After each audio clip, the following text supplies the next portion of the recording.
What's up, YouTube? I'm Jeff, and thanks for tuning in to the NYC Corvette channel.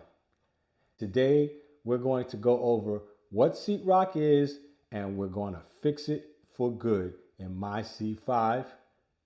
Let's go.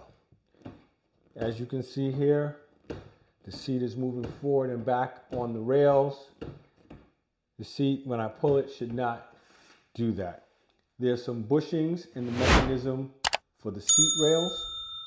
Those bushings are worn. So today we're going to disassemble the seat rail mechanism, change those bushings out, and solve this problem.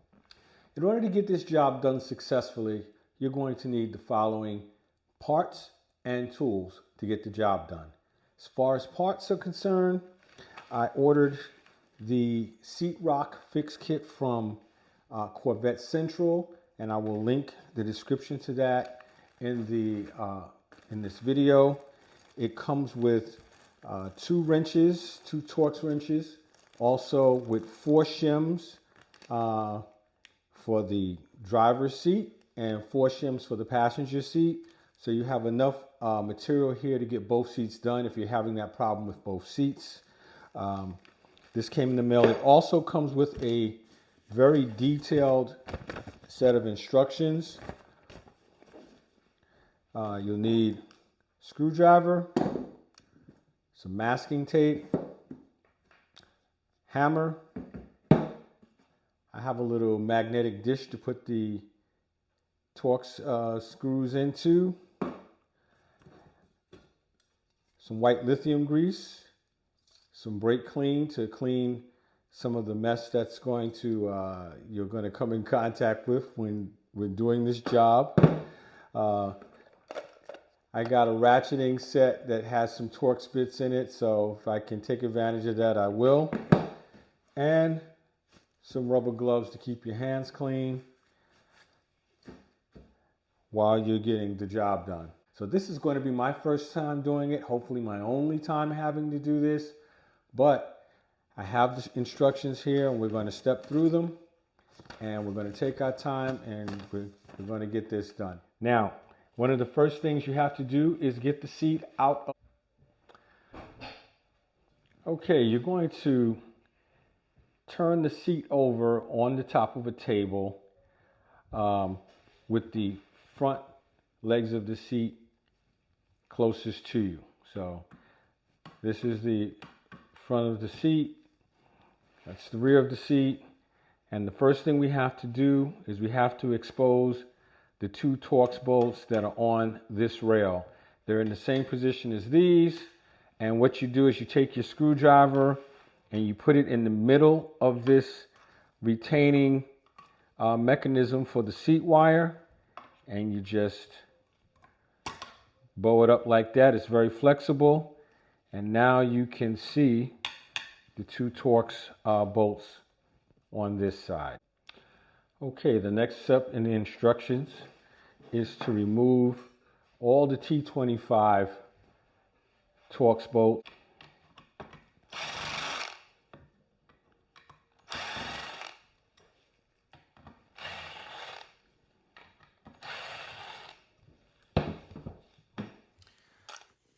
Okay, the next step in this process is to take out the 40 millimeter Torx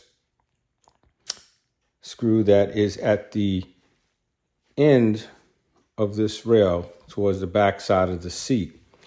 And I'll show you where that is.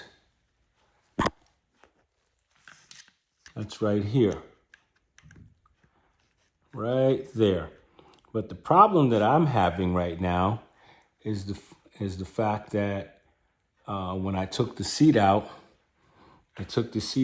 and I had the seat all the way to the rear, and this isn't raised up enough. As you can see, this raises and lowers.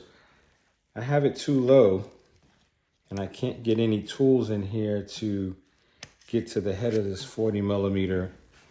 And as you can see, this is the back side of it right here.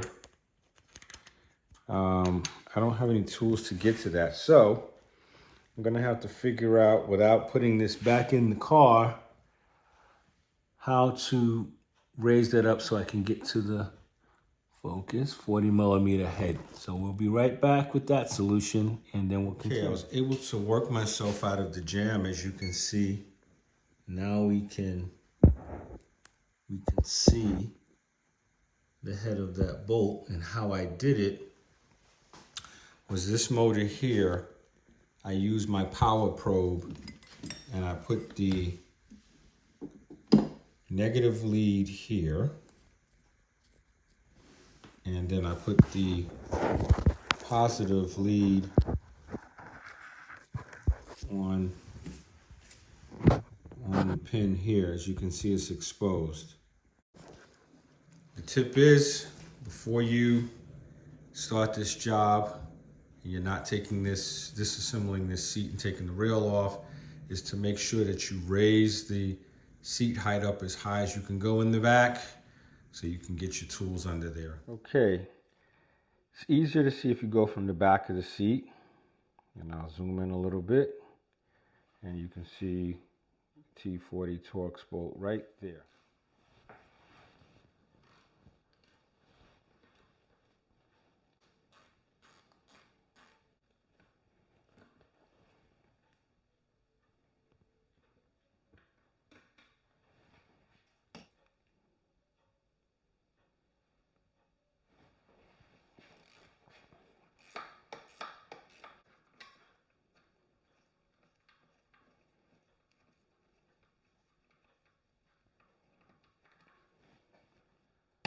So the next thing we're going to do is we're going to slide the seat track back and take these little pins out. These go to the transmission, which is right here at the front of the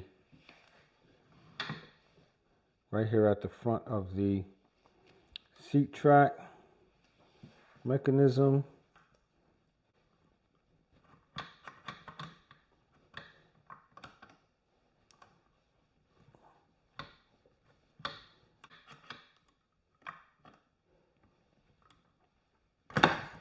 Whoops, that one was a little stubborn. We're going to take out the drive gears, and they come out from the rear of the seat track, and I'm going to show you how to do that. Now, one thing you have to remember when you're taking these out, remember which side you took them out from, because they're threaded differently and you will have a problem getting them back in. So here we go.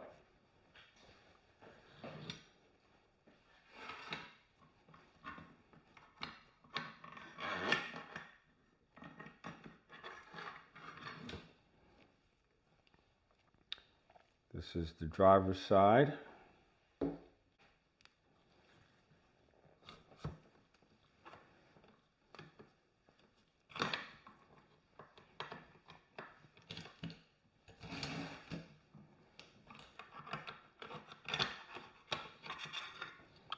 And this is the one closest to the passenger side. I'm going to mark these, and I'm going to mark this DS for driver's side. And I'll mark this PS for passenger side. Okay, one thing I also noticed after I took these off, the gear that's on the left side on the block right here, there's an L, as you can see, marked in the block. So that way you know which is the left side of the seat when you're sitting in it. You know, not when you're facing it, but when you're sitting in it, what the left side of the left rail of the seat that came out versus the right rail. The right rail doesn't have any marking at all. Now yours may not have this. And what I'm going to do, since I cleaned it off, I'm going to mark it with an L. That way we know which one is the left seat rail. You can see there. So this is why the seat is sliding forward. We'll put the new shims in and we'll be good to go. Now I was going to use this masking tape to mark the rails, but since I had to clean them, these things moved all around. but I figured out, and I'm going to put this away, I figured out that once you thread them, you just have to make sure that these are, you lay them down next to each other and just make sure that everything lines up. And if they're lined up, then they'll be, we won't have any problems with them when they go back in. The next step is to take these out and put the shims in.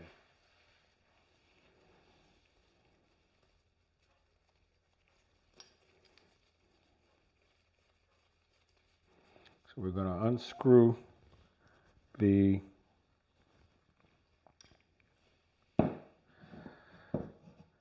gear from the cage that rides up and down, and you see this cage has a peak on it, so it has to go back in with that peak up top. So as you can see, we don't have any shims left. Now you may find remnants of the shim left in there. Right now we don't have any shims left to speak about. So what we're going to do, and then some kits you buy, the shim also has the same shape as the top of this carrier nut, but in our case it does not. So we're going to place the shims in. They go in this way. Do they go in this way? No, they go in this way. Shims go in like so.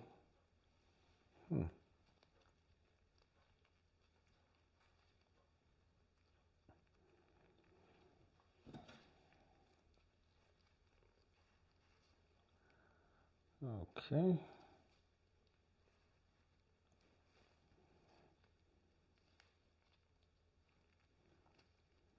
You have to make sure you have these carriers cleaned all the way out, or else the shim will not go in, will not sit in flat. So I'm making sure all the gunk is taken out of here so that the shim has a nice, smooth, flat surface to rest on. Okay, here we go. Now, that's nice and smooth. Now we'll take our shims and put them back in along with the carrier. And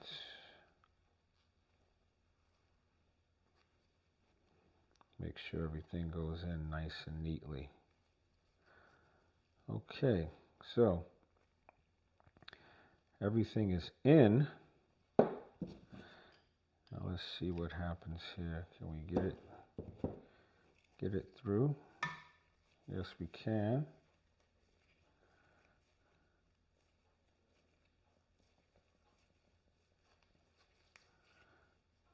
Okay. So we're gonna leave that like that for now. We'll do this side here. Now it's very important, both of these sides screw in the opposite direction.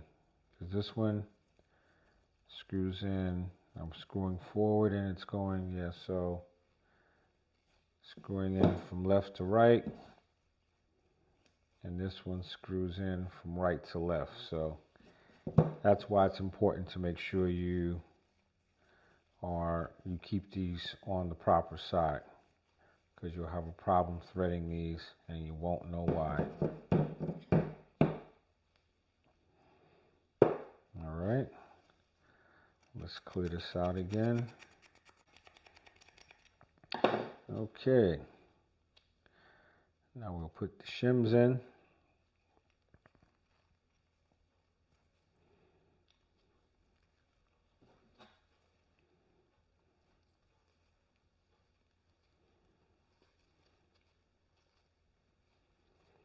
There we go.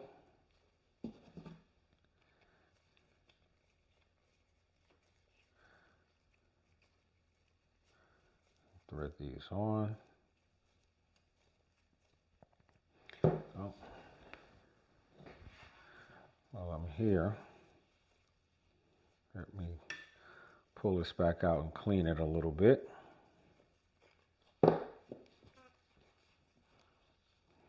Much better.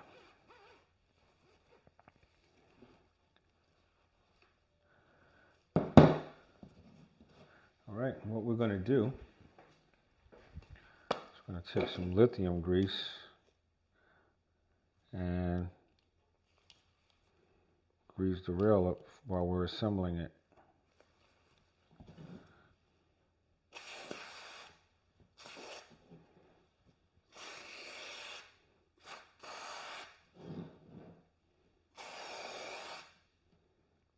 Okay.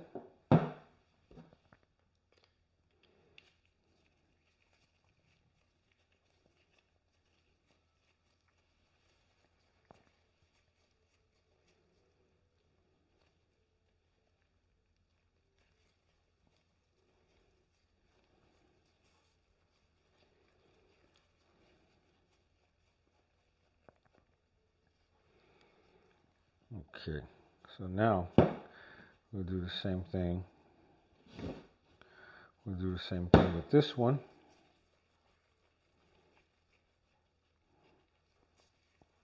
Put some lithium grease on it.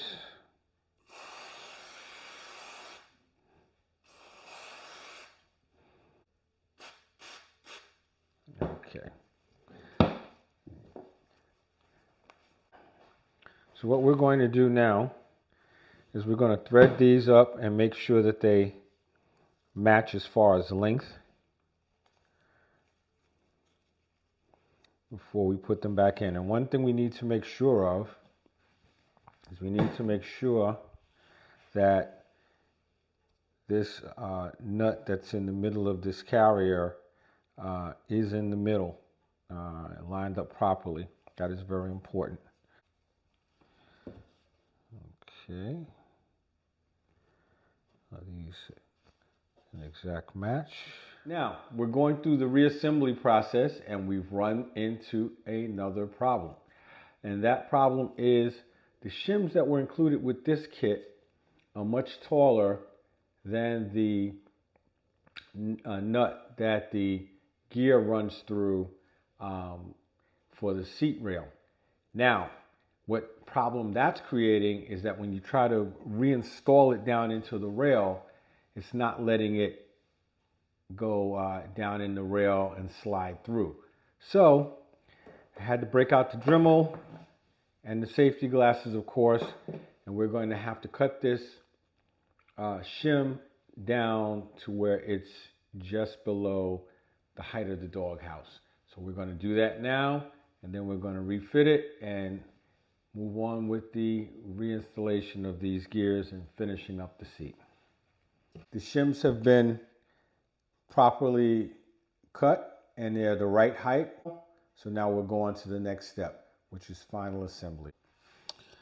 Okay, for this reassembly process, what we're going to do is we're going to first make sure that both the left and the right side gears are adjusted with the carrier at the same spot on each. So I took, so you're going to be putting the gear back in this way. The two holes for the carrier are going to be facing up so that they can line up with these holes. And this hole will be facing down because you'll be putting the screw in from the other side. As you can see, there's the screw. So I made sure that I adjusted them both the same while they were on the bench, and I put in the transmission cable. It makes it easier putting it back together. Then I slid the bolt down in through the channel, and you have to make sure that this snout goes through this hole right here. Let's see. There it is. You have to make sure it goes through this hole right here.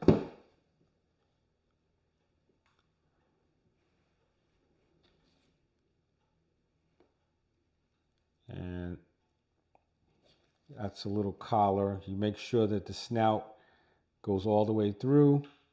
And as you thread it through, make sure that the transmission cable goes into the little motor, as you see here. Make sure that the transmission cable goes into the motor. And then everything, if you've done everything correctly, it will line up where you can actually put the screw in lightly. Then you're going to take the T40 Torx and put it in here lightly. I'm going to do it with the same thing on this side, and then we're going to put the the T20 Torx back in. You see that those holes? We're going to line these holes up. We're going to put them back in, and we're going to check to see if this rail and this rail are at the same length. And if they are at the same length, then we'll tighten everything down. If they're not, we'll make an adjustment on one or the other so that they are the same length. Okay, so we're going to measure from the end of this rail to where this bracket is riveted on at. And that is 3/4 of an inch. And the distance over here is 3/4 of an inch. So these rails are aligned. So now we can tighten down the T25s and tighten down the T40s. And we can call this job complete.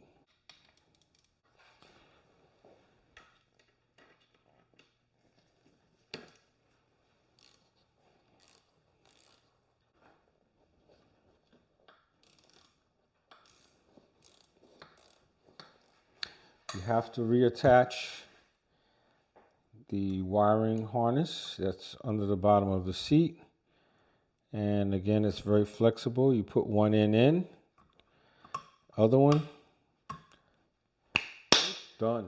One last thing I'm going to show you now that there's no seat rock. As you can see, I'm pushing back and forth on the seat and no movement whatsoever. It was something that I've been living with for the last 3 years of owning the vehicle. Just a little intimidated about really dealing with the seat track and having to go through the hassle of taking it all apart and putting it back together, because I had other more important things to do as far as getting the car on the road. But now that I've done it, I feel so much better, and I don't have to worry about coming to a light and my seat going forward and back anymore. Hopefully this will help you. If you've liked this content, please like it. Please subscribe to the channel and also leave comments, because it helps the channel to grow, but it also helps the community to grow. And this is Jeff, and I'll see you running the streets.